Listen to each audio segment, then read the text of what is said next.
या व्हिडिओमध्ये फक्त डिफिकल्ट न्यूमरिकल्स ऑलमोस्ट सगळे न्यूमरिकल्स कव्हर केलेले आहेत आणि डिफिकल्ट रिॲक्शन्स कव्हर केल्या आहेत. त्याच्यामुळे फक्त न्यूमरिकल्स आणि रिॲक्शन्स वरती फोकस केलाय. बाकी थेरॉटिकल जे होतं ते बऱ्यापैकी डायरेक्ट होतं. तुम्हाला त्याचे आन्सर्स तुमच्या पीडीएफ मध्ये मिळणार आहे. ठीक आहे. सो आपण स्टार्ट करूयात पहिल्या न्यूमरिकलनी. सो पहिला न्यूमरिकल बघा, डेन्सिटी दिली होती, सेलचे डायमेन्शन दिलेत, दॅट इज ए 654 पिकोमीटर. त्याला सेंटीमीटर मध्ये कन्वर्ट केलं की 10⁻10 सेंटीमीटर. ओके. मोलर मास दिलाय, दॅट इज ॲटॉमिक मास दिलाय 119 ग्रॅम. नंबर ऑफ ॲटम्स विचारले आणि कोणत्या टाईपचं स्ट्रक्चर सेल युनिट आहे. जर का एफसीसी असेल तर 4 ॲटम्स असतात पर युनिट सेलमध्ये. जर का पीसीसी असेल तर 2 असतात, सिंपल क्युबिक असेल तर 1 असेल. ओके. सो एका क्युबिक युनिट सेल मध्ये किती आहे याच्यावरती आपण डिपेंड करतो.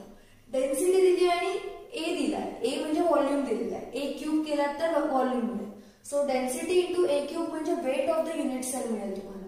So weight of the unit cell is this. लगेच काढत जाऊ नका, डायरेक्टली लास्टला कॅल्क्युलेशन एकत्र करत जा. नेक्स्ट, आता आपल्याला हे माहिती आहे की 119 मध्ये ॲव्होगाड्रो नंबर असतो, that is 6.002 into 6.022 into 10⁻23. Okay. मग आपल्या weight of the unit cell मध्ये किती ॲटम्स असतील. ओके. तर मग फक्त क्रॉस मल्टिप्लिकेशन करायचं आहे. मोलर मास मध्ये इतके, तर आपल्या वेट मध्ये किती, दिलेल्या वेट मध्ये किती, क्रॉस मल्टिप्लिकेशन केलं तर आन्सर येईल तुमचं ऑलमोस्ट 3.89. एक्झॅक्ट कॅल्क्युलेशन करा, म्हणजे गरज आहे बऱ्यापैकी नीट कॅल्क्युलेशन करायची. काही असे सम्स असतात की जे तुम्हाला एकदम नीट करायला लागतात, कारण आन्सर्स तुमचे बघितलं तर एफसीसी, बीसीसी आणि सिंपल क्युबिक आहे. तर त्याचे आन्सर असतात 1, 2 आणि 4. 2 आणि 4 तर बऱ्यापैकी जवळ आहेत, त्याच्यामुळे तुम्हाला हे ॲक्युरेट करायला लागतं. जर का येत असेल तुम्हाला तिथल्या तिथे नीट करता तर मग करा. आन्सर येणार आहे तुमचा 4, दॅट इज एफसीसी. म्हणजे एका युनिट सेल मध्ये 4 ॲटम्स आहेत, त्याचा अर्थ एफसीसी युनिट सेल आहे विथ कोऑर्डिनेशन नंबर 6. ओके. आता बघा नेक्स्ट. आता हा सोल्युशन्स मध्ये पण झालेला आहे. बऱ्याच जणांना हा 10⁻³ चा प्रॉब्लेम आहे, मी तो आज एक्सप्लेन करेन.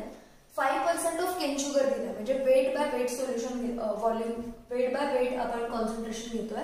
सो हा जो वेट आहे 5%, that is 5 gram of cane sugar, that is W2, आणि M2 दिलेला आहे 342, आणि उरलेला 100 ग्रॅम म्हणजे पूर्ण सोल्युशनचं वेट. ओके.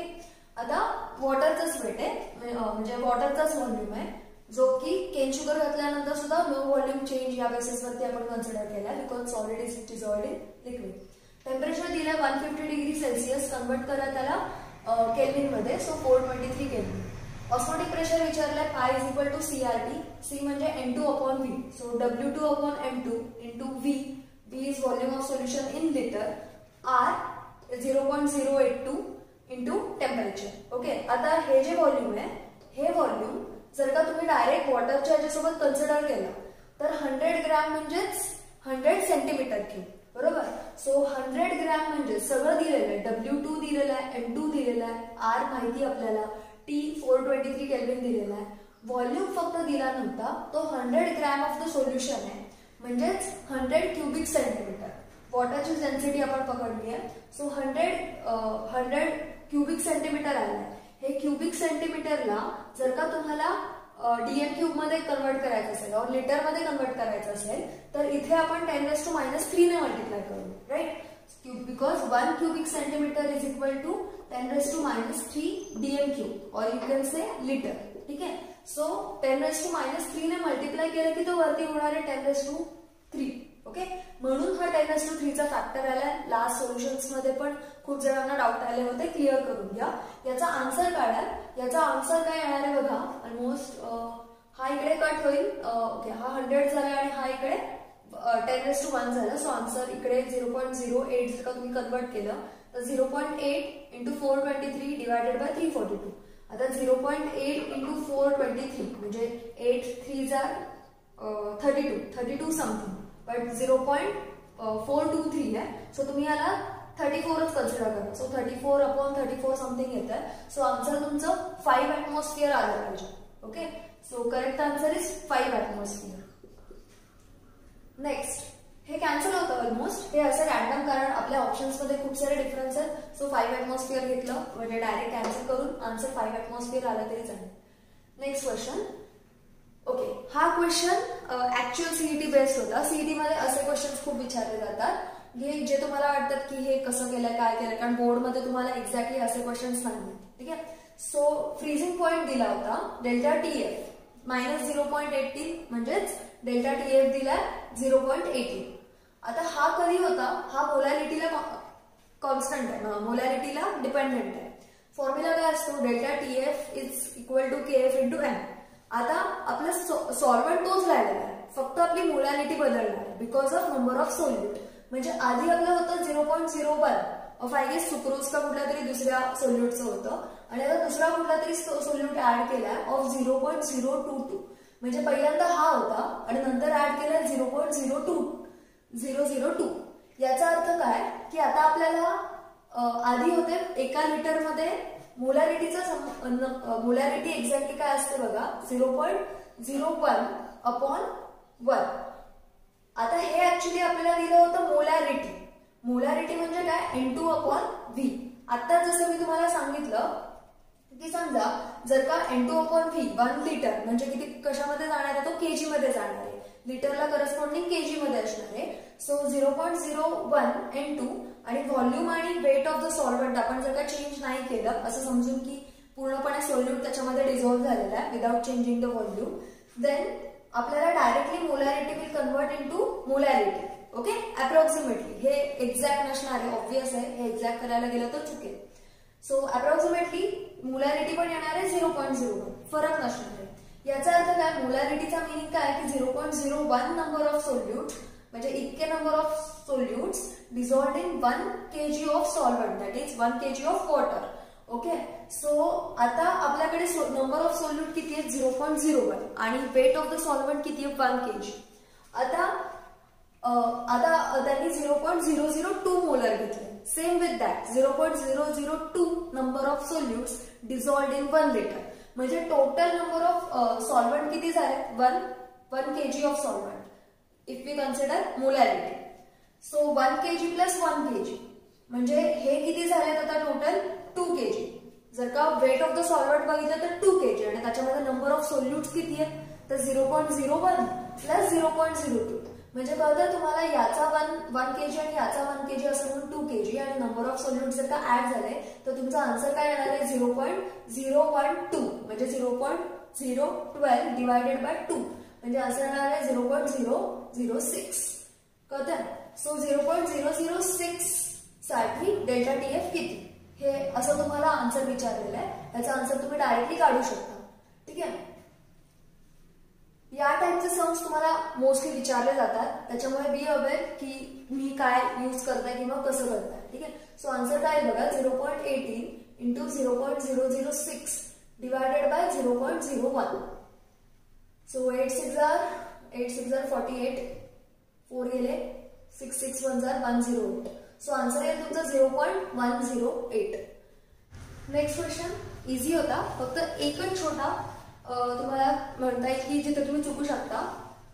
आता व्हॉल्यूम इनिशियल 500 सेंटीमीटर क्यूब दिलेला आहे तुम्हाला. ओके, सो व्हॉल्यूम इनिशियल दिलेला 500 सेंटीमीटर क्यूब, त्याला तुम्ही लिटर मध्ये डीएम क्यूब मीटर क्यूब मध्ये करा बिकॉज सगळं एसआय सिस्टीम मध्ये आहे. प्रेशर पण पास्कल मध्ये आणि वर्क पण जूल मध्ये आहे. So convert it into metre cube into 10⁻² चा cube. Okay, so that will give you 10⁻6. So 500 into 10⁻6 V1 येईल तुमचा. कॉम्प्रेस केलेलं आहे आणि कॉम्प्रेस करून वर्क दिलेला आहे आणि V2 विचारलेला आहे. ठीक आहे. सो फॉर्म्युला तर तोच असणार आहे, work done is equal to P external into V2 upon V1, V2 minus V1. But एक प्रॉब्लेम काय झाला असता जर का लकीली तुम्हाला कॉम्प्रेशन दिलेलं आहे. कॉम्प्रेशन दिल्यामुळे आपण वर्क डन पॉझिटिव्हच घेतलंय बिकॉज कॉम्प्रेशनचं वर्क पॉझिटिव्ह असतं, एक्सपान्शनचं वर्क निगेटिव्ह असतं. ओके, बट जर का हे एक्सपान्शन दिलं असतं तर तुम्हाला -36.5 घ्यावं लागलं असतं. आता तुम्हाला लकीली कॉम्प्रेशनच दिले, सो ऍज व्हॅल्यू टाका आणि डायरेक्टली तुम्हाला V2 चा आन्सर मिळेल जे काही असेल ते. आता नेक्स्ट क्वेश्चन, 5th क्वेश्चन बघा काय Fe2+. आता फेरिक तुम्हाला तिकडे Fe फेरिक करून फेरिक किंवा आयर्न करून तुम्हाला तिकडे ब्रॅकेटमध्ये 2 दिलेला आहे. 2 चा मीनिंग काय की त्याची ऑक्सिडेशन स्टेट इज 2 +2. याचा अर्थ काय की Fe2+ + 2 electron will give you Fe. म्हणजे काय की मोलर मास ऑफ Fe दिलेला आहे तुम्हाला. 1 मोल ऑफ Fe प्रोड्यूस करण्यासाठी 1 मोल म्हणजे 1 molecular mass that is 56 gram. 56 gram of Fe produce करण्यासाठी लागतात 2 faraday because 2 moles of electrons that is 2 faraday. मग x ग्रॅम प्रोड्यूस होतील if we pass 3 faradays. So जर का 3 फॅरेडेज पास केले तर x ग्रॅम होतील. सो क्रॉस मल्टिप्लिकेशन करा, आन्सर डायरेक्टली येणार आहे 84. Very easy answers. हे सम सगळे या टाइपने सॉल्व्ह केले इलेक्ट्रोकेमिस्ट्रीचे तर इझी जातील कम्पेअर्ड टू तो आपल्या बोर्डचा फॉर्म्युला लक्षात ठेवून वगैरे करतो.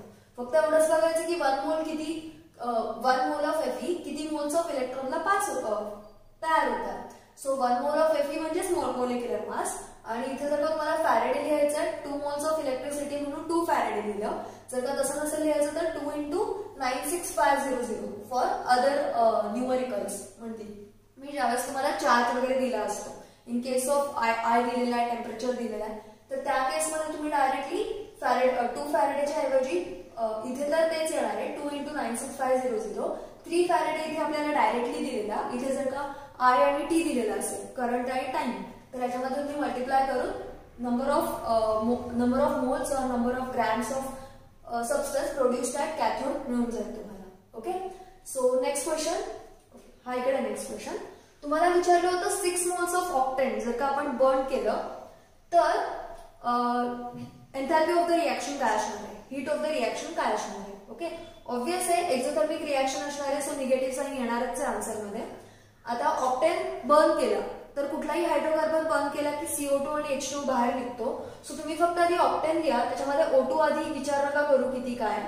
ऑक्टेन आहे म्हणून मग 8 CO2 बाहेर पडतील आणि बॅलन्स हायड्रोजन फर्स्ट 18 आहेत म्हणून 9H2. आता ऑक्सिजन मेजर करा आणि ऑक्सिजन मेजर करून O2 ला बॅलन्स करा. इथे आता गरज नाही O2 ला बॅलन्स करायची because heat of the reaction सगळ्यांचे फॉर्मेशन दिलेले आहे.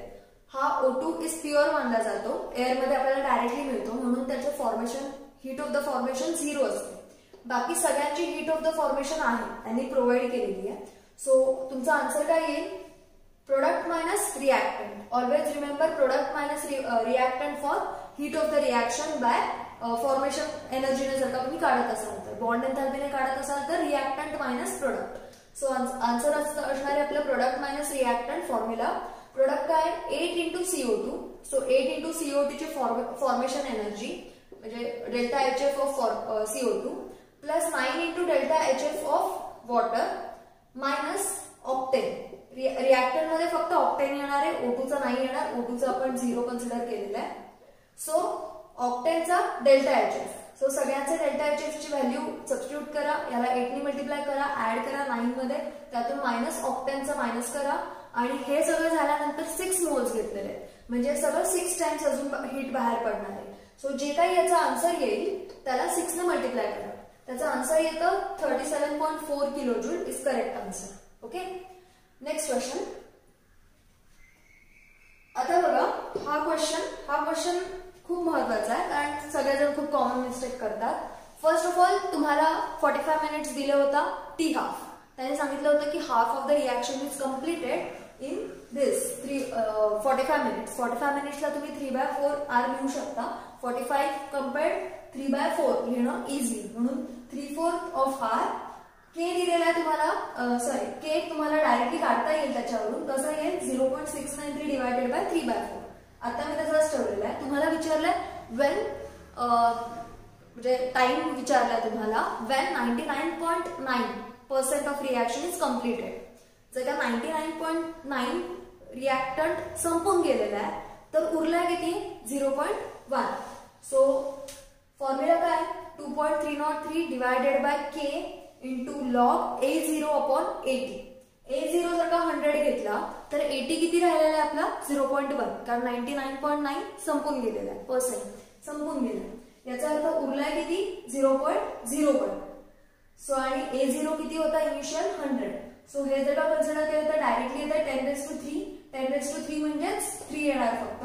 मी आताच म्हटलं की सगळे आन्सर्स पण तुमचे आर मध्येच आहेत. सो 45 मिनिटला कन्वर्ट करा आर मध्ये 0.693 तसाच राहून द्या. आता बघा काय येईल तुमचा आन्सर. आता हा झाला ऑलमोस्ट 0.7.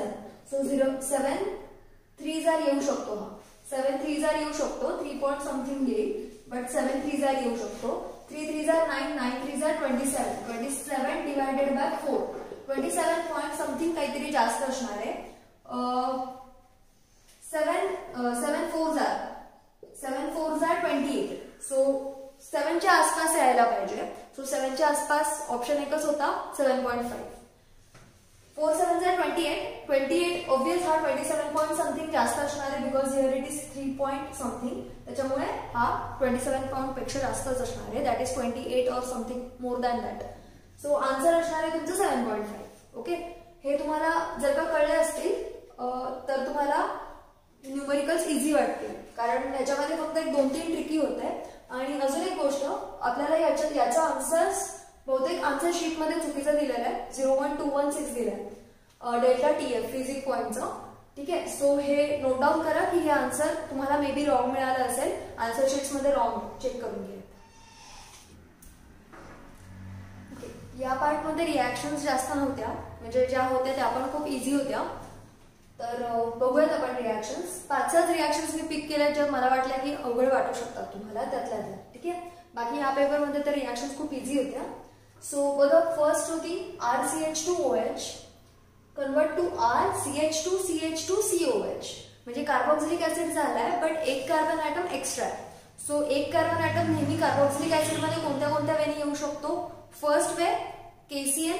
आपण हे कार्बोक्सिलिक ऍसिडच्या फ्लोचार्ट मध्ये बघितलं होतं की जर का तुम्ही डायरेक्टली CO2 ऍड केला, ड्राय आईस ऍड केला तर तुम्हाला मिळू शकतं. ऑर एल्स जर का तुम्ही RX मध्ये KCl यूज केला आणि मग त्याचं मग त्याच्यामध्ये ऍसिड यूज करून तुम्ही त्याचं पुढे ऑक्सिडेशन केलं तर मिळू शकतं. ओके, सो आता या केसमध्ये आपल्याला जे ऑप्शन होते त्याच्यामध्ये सगळीकडे PBr3 KCl आणि त्याच्या पुढे H+ म्हणजे ऍसिड यूज करून त्याचं ऑक्सिडेशन केलेलं आहे. ओके, सो जर का तुम्ही नीट बघितलं तर आपल्याला माहिती RX मध्ये आपण KCl ऍड करू शकतो, राईट. सो याचं पहिल्यांदा RX म्हणजे हॅलाइड तयार करायचा. सो हॅलाइड करण्यासाठी PBr3 दिलाय. सो फर्स्ट त्याच्यामधलं आपल्या सिक्वेन्स मध्ये फर्स्ट येईल PBr3, नंतर फॉलो होईल KCl नी. सो त्याचा तयार होईल सायनाइड आणि सायनाइड घेतल्यानंतर मग H+. मग ऍसिडिफिकेशन करा तुम्ही त्याचं आणि मग तुम्हाला मिळेल COOH. ओके, सो ही त्यातल्या इझीच होती, फक्त सिक्वेन्स समजायला पाहिजे आणि कोणामधून काय तयार होईल. सो ऍक्च्युली हे दोन लेसन्सचं कॉम्बिनेशन आहे. Second, iodoform test. याच्यापैकी कोण नाही दाखवू शकत. तर फर्स्ट ऑफ ऑल हा जो क्वेश्चन मधला जो ऑप्शन आहे हाच खूप विचित्र ऑप्शन आहे. जर का तुम्ही याला नीट समजून घेतलं तर त्यांना म्हणायचं होतं पेंटाल्डिहाइड. ओके, सो पेंटाल्डिहाइड म्हणायचं होतं त्यालाच त्यांनी दिलं पेंटेनोन 1. तर आयडोफॉर्म टेस्ट कोण देत नाही, CH3CO हा ग्रुप ज्यांच्याकडे नसेल ते आयडोफॉर्म टेस्ट देत नाही किंवा सो आयडोफॉर्म टेस्ट देण्यासाठी हा ग्रुप मस्ट आहे. सो याच्यामध्ये हा ग्रुप येणारच नाही. पेंटेन टू 1 म्हणजे 1 ओन म्हणजे त्यांना म्हणायचं होतं पेंटाल्डिहाइड. याच्यामध्ये हा C4 चा ग्रुप आहे, या साईडला H चा ग्रुप आहे. सो हा ग्रुप नाहीये म्हणून हा टेस्ट ही देणार नाही. ओके, थर्ड रिॲक्शन त्यांनी विचारलं होतं की समजा जर का CO प्लस NH2 जर का झालं तर काय होणार आहे. तर याचं स्ट्रक्चर कसं येतं मी सांगितलं होतं की हा H2O निघून जातो आणि स्ट्रक्चर आहे NH2. ठीक आहे, सो हा झाला आपला फिनिल हायड्राझिनचं structure hydrazine. Okay, next ethyl amine विचारला होता. इथिल अमाइन पासून HNO2 ऍड केला तर A बनतो. A मध्ये जर का PCl5 टाकला तर B बनेल आणि B मध्ये जर का KCl टाकला तर C बनेल. तर त्यांनी विचारलं होतं C काय. ठीक आहे, सो फर्स्ट बघा HNO2 जर का टाकला प्रायमरी अमाइन मध्ये तर अल्कोहोल बनतो. पण हे लास्ट पेपर मध्ये पण याच्यावरती चर्चा झाली आहे बरीच. बऱ्याच जणांना हा प्रॉब्लेम होता की तो अल्कोहोल का नाही देत डिस्टिंग्विश टेस्ट मध्ये वगैरे. जे मी एक्सप्लेन केलेलं आहे कोणाला तरी प्लीज त्यांनी जाऊन बघा त्याच्यावरती काय एक्सप्लेनेशन आहे. सो प्रायमरी अमाइन मध्ये जर का HNO2 टाकला तर त्याचा तयार होतो अल्कोहोल. अल्कोहोल मध्ये जर का PCl5 टाकला तर त्याचा तयार होईल क्लोराइड. क्लोराइड मध्ये जर का KCl टाकला तर त्याचा तयार होतो cyanide, ethyl cyanide. Okay, so हे तुमचे रिॲक्शन्स होती. थर्ड पूर्ण सिक्वेन्स मध्ये विचारलं होतं. Next, oily nitroso compound. Oily nitroso compound कधी फॉर्म होतो, ज्यावेळेस सेकंडरी अमाइन रिॲक्ट करतो HNO2 सोबत. तर त्यावेळेस तुमचा ऑइली नायट्रोसो कंपाऊंड तयार होतो. सो ऑप्शन्स मध्ये बघा, एक होता प्रायमरी, एक होता सेकंडरी, एक होता टर्शरी सो त्यातला पहिला म्हणजे ऑप्शन कसं करेक्ट असणार आहे, सेकंडरी वाला. सेकंडरी कसं ओळखतात की नायट्रोजनला एकच H राहतो किंवा 2 R असतात, कसंही लक्षात ठेवा. So answer is secondary amine. Next ethyl chloride to ethanol जर का करायचं असेल, ऑप्शन कन्फ्युजिंग दिले होते, अल्कोहोलिक KOH, ॲक्वियस KOH. लक्षात ठेवायला कसं सांगितलं होतं की अल्कोहोलिक कधी अल्कोहोल नाही बनवत, ॲक्वियस अल्कोहोल बनवेल आणि अल्कोहोल अल्कीन बनवेल, एवढं लक्षात ठेवा. ॲक्वियस KOHच फक्त अल्कोहोल बनवू शकतो. जर का तुम्ही अल्कोहोलिक KOH वापरला तर त्याचा बनतो alkene, that is double bond. Okay, so नीट हे लक्षात ठेवा. बाकीचे 2 ऑप्शन्सची गरज नव्हती, aqueous KOH was enough. Okay, so या होत्या आपल्या रिॲक्शन्स. जर का याच्यापेक्षा अजून दुसऱ्या कुठल्यामध्ये प्रॉब्लेम आला असेल तर कमेंट्समध्ये टाका, मी ट्राय करेन तुम्हाला जास्तीत जास्त लोकांना आन्सर्स करायचं. ओके, आणि समजा जर का तुमचा क्वेश्चन आधीच विचारला गेला असेल तर चेक करा एकदा. जर का तुम्हाला आन्सर नाही मिळाला माझ्याकडून तर मी जर का तिकडे आन्सर्स दिलं असेल तर पुन्हा आपण त्याच्याकडे बघूयात. ओके.